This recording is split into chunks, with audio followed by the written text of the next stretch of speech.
പഞ്ചവർണ്ണക്കിളികൾ കലാചാരിറ്റി കൂട്ടായ്മയുടെയും Punalur government homoeo ആശുപത്രിയുടെയും സംയുക്താഭിമുഖ്യത്തിൽ മുള്ളുമല, ചെമ്പനരുവി എന്നിവിടങ്ങളിൽ സൗജന്യ മെഡിക്കൽ ക്യാമ്പ് സംഘടിപ്പിച്ചു. ക്യാമ്പിന്റെ ഉദ്ഘാടനം Chembanaruvi ward member Bindu S നിർവഹിച്ചു.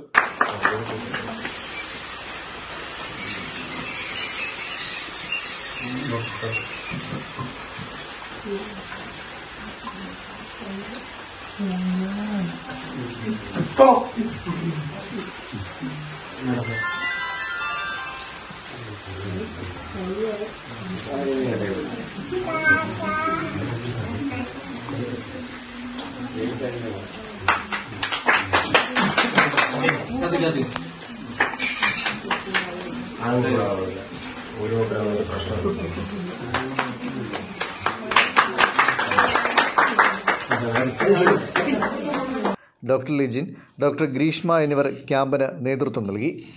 മുൻ പ്രവന്നൂർ ഗ്രാമപഞ്ചായത്ത് vice president Rasheed, Siraj Medizone, Bindu Babu തുടങ്ങിയവർ സംസാരിച്ചു. Fox TV news bureau, Punalur.